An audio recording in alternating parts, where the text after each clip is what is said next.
What's up guys, welcome to Daily Dose of Reddit. This is your host, Zach, and today's subreddit is r/EntitledPeople. Alright, this story's called Nurse Was Annoyed by My Mom's Anxiety. This happened in 2019, when my mom experienced a lot of problems with her COPD and anxiety. Fun fact, anxiety can cause your heart rate, which in then turn, cause your heart rate to rise, I guess, which in then turn can set off a COPD exacerbation. They work together to create a horrible situation. We have since switched which hospital my mother uses because she didn't seem to be getting any better at the previous one, and they pulled a lot of crap. But the main person I remember who is just a royal pain to deal with is a woman we'll call Susie. No offense to anyone called Susie, I just feel like Karen is overused. My first introduction to Susie was when she was going over my mother's medical charts when the exacerbations first started. We'd only been living in our new state for 2 years, and this was our first hospital trip. I think Susie might have been the head nurse. She was looking over my mom's medication and read off buspirone, her anxiety medication. She responds with, "Oh, you're one of those." My mother and I ignored the comment and just kept talking to the woman, explaining my mother's medication, if she didn't take certain pills anymore, etc. Now, because of my mom's anxiety, when she's feeling anxious, she asks a million questions. I'm not sure if it's anxiety related or just her. So when the nurses would come in to give her treatments, my mom would start asking what the medication was, what it was for, if it had side effects, etc. They were trying to find a nebulizer treatment that worked well for her since the albuterol in her older medication was actually causing her heart rate to speed up to dangerous levels. One day she actually got to 160. So during this time, there was always some sort of treatment being swapped out to find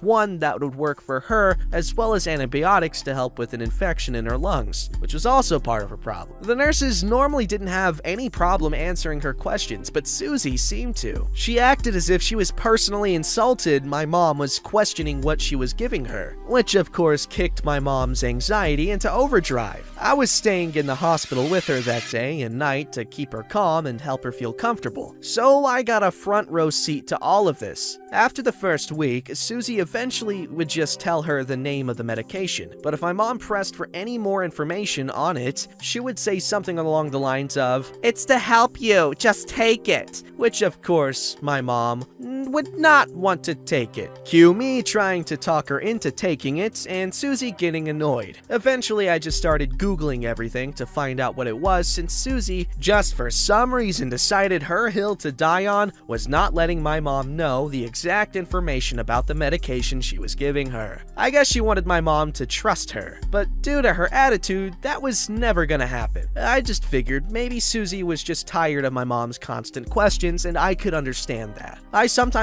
myself get a little annoyed when she asks 10 different questions, sometimes repeating the questions over and over, but I'd rather be a little annoyed than have her anxious or upset because it makes her breathing worse and increases her heart rate to sometimes dangerous levels. We're in the middle of our second week, and fun fact about nebulizer treatments, they will make your hand shake uncontrollably. My mom was getting tired of trying to hold the nebulizer in her hand and to her mouth due to her shaking, and at some point I or the nurse on duty at the time had to hold it for her. One day, one little nurse came in. We'll call him Carl, and he was a sweet guy. He finally suggested to my mom about having her wear a mask so she could be hands-free and take her treatment. My mom was happy to hear that there was an alternative and asked if she could try it. Carl leaves, and while my mom finishes the treatment, Susie is the nurse that returns, and she begins telling my mom that she doesn't need the mask, that the masks are for patients that can't hold the nebulizer on their own due to problems like arthritis. I tried explaining to her how bad my mom's hands shake, and her response was, "Yeah, it's the medication, it'll do that." I tell her I know, and I just want my mom to be more comfortable. Susie, however, dismisses this by telling me it's better for my mom to just hold it before saying she had other patients she needed to take care of and left. I didn't really understand how making my mom try to hold on to something while she's struggling just to take a deep breath was helping her, but whatever, I guess. A few hours later, about 30 minutes before my mom's next treatment, bam! She starts having an exacerbation where she's struggling to breathe. I hit the nurse's call light, and in rushes Carl. Carl quickly helps get a treatment ready, but my mom is struggling to hold on to the nebulizer. I'm trying to keep my mother calm, and at one point, her hand begins to shake so bad she can barely keep the nebulizer in her mouth. I asked Carl if he could please find her a mask so she could properly take her treatment as I held the nebulizer for her. I felt like having the mask would ease her a bit. Carl seemed to hesitate. He said he would look after my mom became a bit more stable. Halfway through the treatment, my mom is finally taking in deep breaths, and Carl leaves to find a mask. Instead, Carl returns with Susie and another nurse I hadn't seen before. Susie once again tells my mom she doesn't need a mask. I tell her to look at my mom, saying that she can barely hold on to the nebulizer on her own. Carl agrees with me, saying it wouldn't hurt to let her just have a mask. Susie walks over, examines the contents in the nebulizer, then says, "She's almost halfway done anyways. There's no point in getting her one now." I'm so angry, but I'm keeping myself in check because if I get angry, it'll only stress my mother out. I couldn't believe she was being this stubborn over a non-issue like this. But I hadn't seen the worst of Susie yet. Susie then goes on a rant about how my mom is making their job more difficult, that she can't just have one of her little anxiety attacks when she doesn't get her way, that she needs to learn to calm herself down, which is hard to do when you can't freaking breathe. My mom, hearing this woman talk about her anxiety as if it's a child having a tantrum, starts getting upset and actually stops taking her treatment to tell her off the best she was able, saying that she would love to be able to breathe so she didn't have to be here and wish she could calm down, but that Susie was making that nearly impossible for her when she tried to prevent her doing anything that helped her keep calm at every turn. Susie said that my mom needs to learn to get over things, and then turns to Carl and starts berating him for giving my mom a nebulizer treatment 30 minutes ahead of schedule. Carl just sheepishly stares at her and apologizes. I really felt bad for him. Now, Susie is not really talking in a calm voice, but she's not outright yelling either.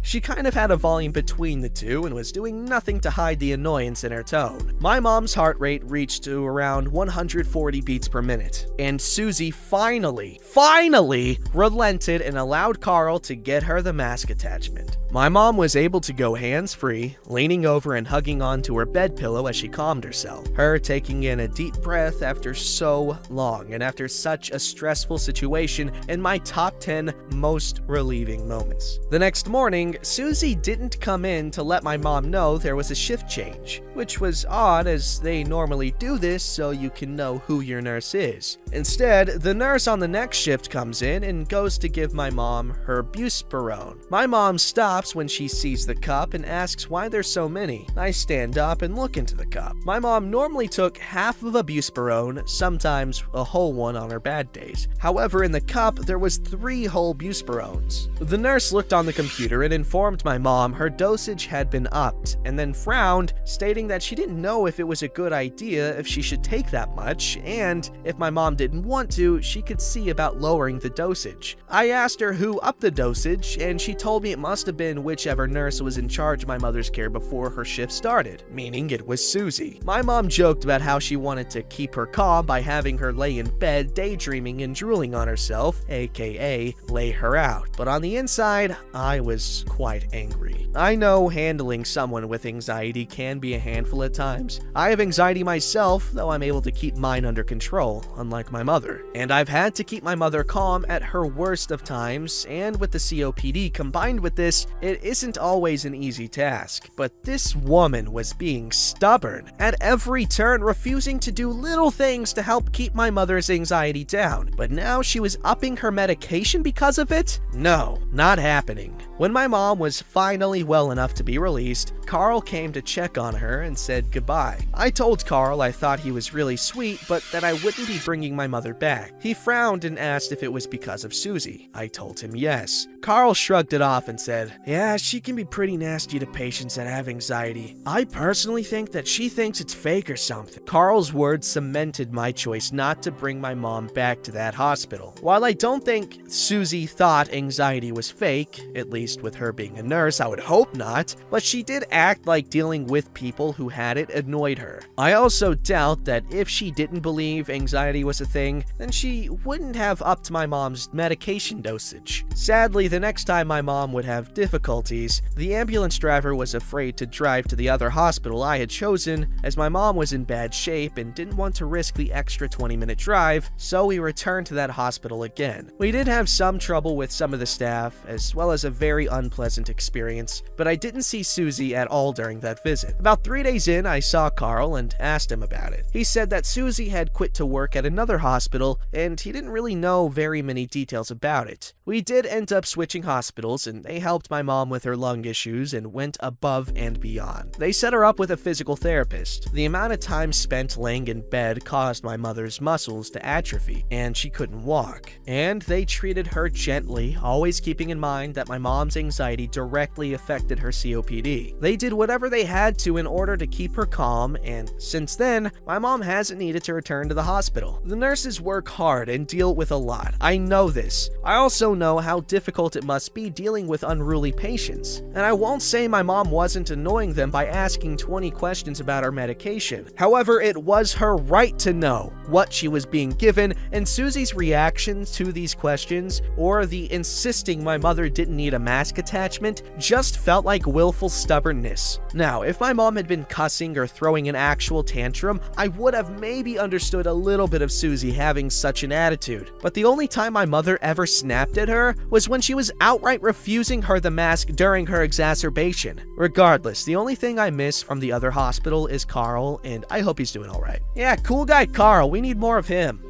Less Susie though, she sucked. Sucky Susie versus cool guy Carl. The battle of the ages. Yeah, we're gonna be serving hot dogs with lots of relish and mustard. Relish, not so much actually. I'm not that huge of a fan, unless it's like a more sour as opposed to sweet relish, and like it has a bit of a texture, but like mustard is a must. Mustard is a must. I love mustard. It's my favorite condiment. I'm comfortably saying that now. I used to be scared of it. I used to be scared of mayo too, because you know like ketchup water and mustard water when you don't shake it? I used to be terrified that like one day I'd like squirt mayo and like mayo water would come out. But obviously that's not how it works, because like, you know, it's literally just like egg and oil emulsion. But anyway, mustard's like the best condiment, hands down. Alright, this story's called Entitled Resident at T5 Medical School Wants to Send Me Home Right After a Neurosurgery. Then, right after, I end up back in ER. So I went to a local hospital. It's the main hospital for a T5 school, so it's pretty good. All my doctors are incredible. Now, I go in for a normal brain surgery. Normal, yeah, of course. I have an implant in my skull attached to my brain to control seizures. This surgery wasn't to do much besides replace the device in my skull, not change the connectors to my brain. They did a fine job. Then wake up, and after the anesthesia wears off, I'm told, "You can go home now." I was thinking, what? Who are you? She responds, "I'm the doctor," under obviously means resident, "doctor who did my neurosurgery. We think you can go home now." But I've only been off anesthesia for 40 minutes. "Yeah, but you're a healthy young man," male 22. "Just take the painkillers and follow the plan we set up. You'll be fine." My mom gets pissed and argues. The resident lies to my neurosurgeon and says my mom was demanding to speak to him. He still had like 10 more surgeries. He gets mad and my mom is shocked. This resident cut the cord from the start. They say I agreed to leave, but that was because of the pressure from the resident. My mom argues that I was rushed while recovering from anesthesia and surgery. I get an outpatient bed because of my mom and sent home the next morning. Then I get screwed up and end up in the ER 20 hours later. My mom is pissed. "He had neurosurgery. You should have watched him for a full day and this could have been prevented." "Well, ma'am, we did some tests yesterday." First day in the ER. "Now we see it's a neurological issue, not a neurosurgery, so we're sending him home. Also, we need these post-surgery beds for critical cases." Guess who? The same resident. My mom is furious. Like, seriously, that statement coming from this doctor ignited her. She yelled, "If you determined it's neurological during his first day in the ER, why are you discharging him today? Send him to neurology or I'll file a complaint on you, and we both know what patient neglect complaints can do to a resident's future." This doctor gets scared and sends me to neurology for the next 4 days where I actually get helped. But seriously, this hospital was fine, but this resident who had just finished medical school had such a superiority complex, she tried to shove me out regardless of what I said. Like, I don't feel well this way or that way. Jeez, man, this is scary. Like, people could just do that. Like, doctors and everything. Wow, both of these were medical related. That's crazy. But like, both of these stories are incredibly concerning because you don't know what you're gonna get when you go to a hospital, unless it's like some sort of like fancy schmancy hospital for like rich kids. But like, what about the poor kids? They don't have much of a choice, especially if you're poor. They give less of a crap about you. I'm sorry, that's just how it is. Don't forget to like, subscribe, and hit that bell to never miss an episode.